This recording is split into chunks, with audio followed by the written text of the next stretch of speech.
Olá.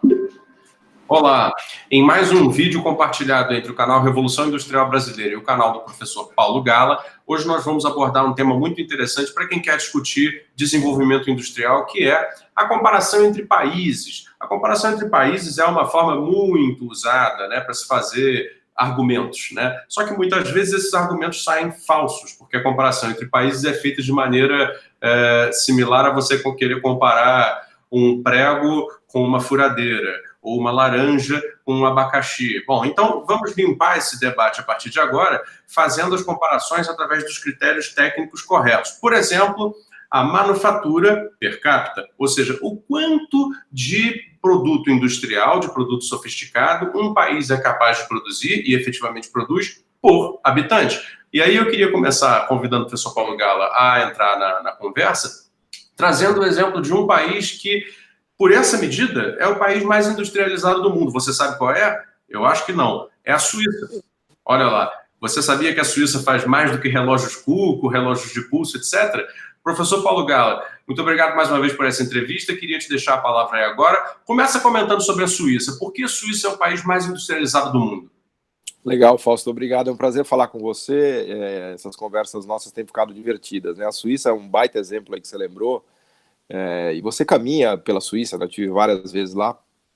Aí você vai olhando aquela paisagem, né? Com as vaquinhas, aquela tudo arrumadinho, né? E você não vê nada, né? Você fala, pô, não é possível, como esse país é arrumado, tudo limpinho, tudo organizado. Onde está a riqueza dos suíços, né? O que os suíços fazem?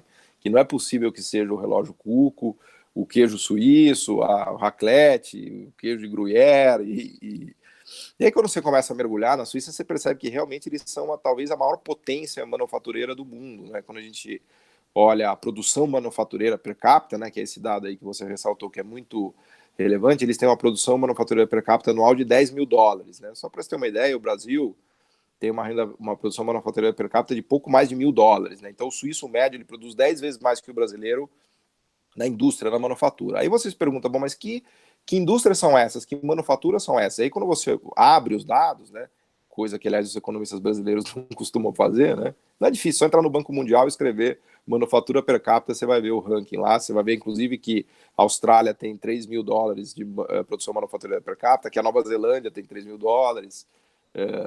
Aliás, até queria falar um pouquinho desse país já na sequência, mas quando você abre a Suíça, você percebe que eles são uma potência de fármacos, farmacêutica, química fina, mecânica de precisão, maquinário ultra high-tech, né, coisa da, se não me falha a memória, Carl Zeiss, que é das lentes, né.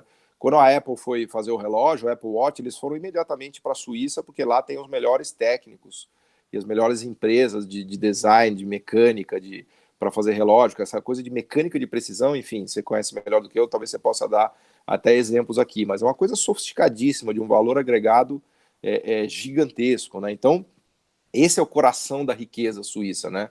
É uma das manufaturas mais high-techs do mundo, mais sofisticadas do mundo, e naquele indicador que eu uso muito, né, que eu costumo falar no meu canal, que é o indicador de complexidade econômica ou complexidade produtiva, a Suíça está sempre entre os 3 mais sofisticados do mundo, né? Então, realmente é um caso fantástico e ilustra bem, né? Outros casos até, se você quiser, você escolhe aí, a gente comenta depois, mas os suecos, os dinamarqueses, a Nova Zelândia, a Austrália, né, são casos, Singapura, que é incrível, tem 10 mil dólares de manufatura per capita, né? Enfim, escolhe um aí, Fausto, para a gente discutir, vai, o que você acha mais divertido?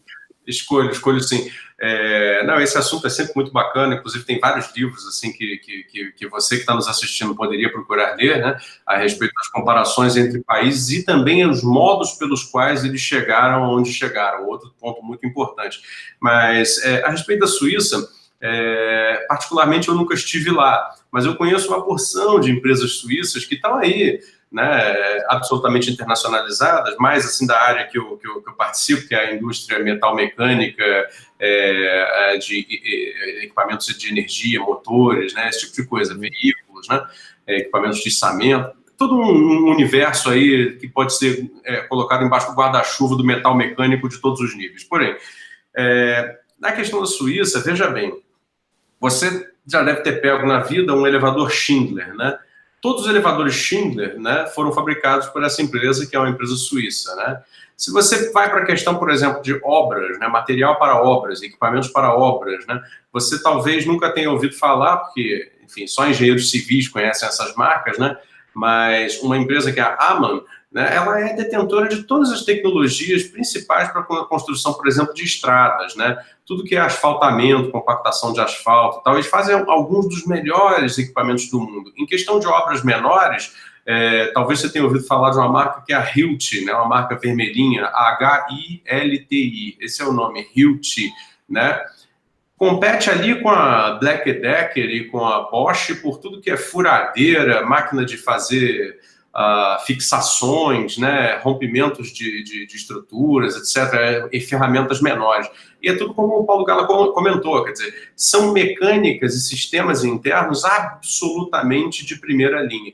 Então, realmente, aí está a conexão entre, né, a qualidade da produção industrial e, né, o resultado disso em termos de riqueza, né? Não se trata apenas de quantidade, mas a qualidade, o quanto de valor, inteligência, projeto, design, inovação se coloca no produto.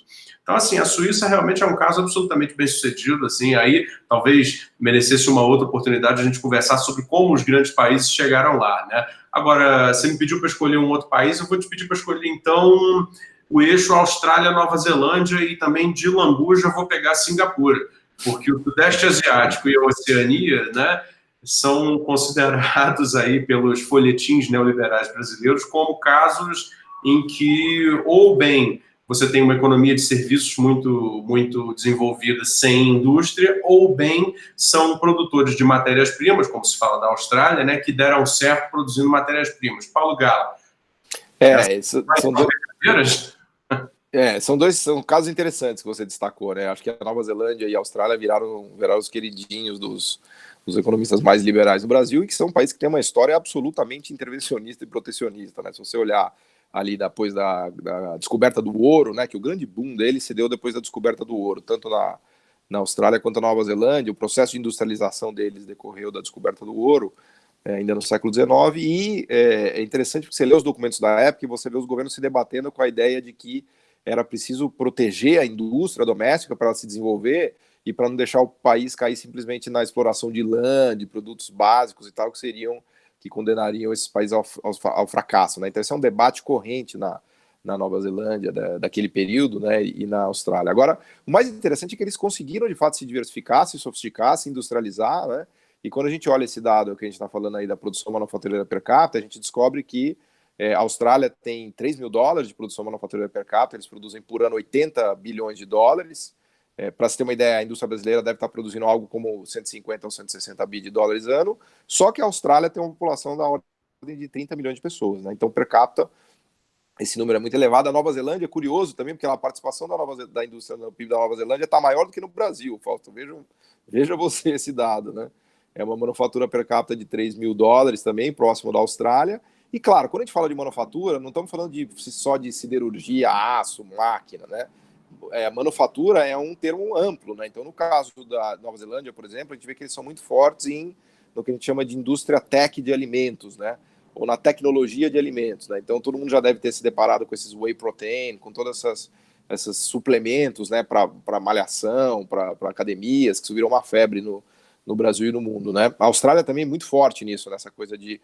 Enfim, eu entendo pouco, mas me parece que o processo fundamental é a hidrólise do leite, em que você tira a água para ficar só com a proteína e a proteína é rapidamente absorvida no seu sangue, e isso, enfim, deve dar resultados maravilhosos do ponto de vista muscular, né? Mas o fato é que essa hidrólise, a máquina que faz isso era caríssima, então, de fato, você precisa ter uma manufatura especializada nisso, né? E a Austrália e a Nova Zelândia conseguiram entrar nesses nichos, né? E outros também. Também tem muito refino na Austrália e processamento de mineração no próprio país e assim por diante. Então são dois casos interessantes de sofisticação produtiva, longe daquela ideia meio ridícula de que o cara só exporta minério de ferro e vende ovelha e fica rico, né? Que é só em gibi, né? Que é possível encontrar uma análise tão tapada quanto essa, né? Singapura também é um caso maravilhoso, né? Eles têm renda per capita produção manufatureira per capita de $10.000, igual a Suíça, uma potência tecnológica, né? Fazem reatores nucleares, realmente incrível a sofisticação que eles conseguiram fazer ali numa cidade-estado com 5 milhões de habitantes. E é interessante, eu recentemente fiz um trabalho, posso deixar aqui elencado, sobre o papel do Estado em Singapura para direcionar a produção no sentido de eletroeletrônica, microinformática, TI, nesses bens de maior intensidade tecnológica. Mas eu acho que falamos demais, já não quero alongar o vídeo, mas fica aí essa referência também desses 3 países. Tá bom, Fausto? Perfeito. Gala, muito obrigado mais uma vez. Você que nos assiste, por favor, inscreva-se nos nossos canais. O canal do professor Paulo Gala no YouTube e também o canal Revolução Industrial Brasileira, onde você pode conhecer um pouco sobre o que nos resta de sofisticação produtiva no Brasil. Não é verdade que o Brasil já não tem nenhuma indústria, apesar de ser verdade que sim, ele está em processo de desindustrialização.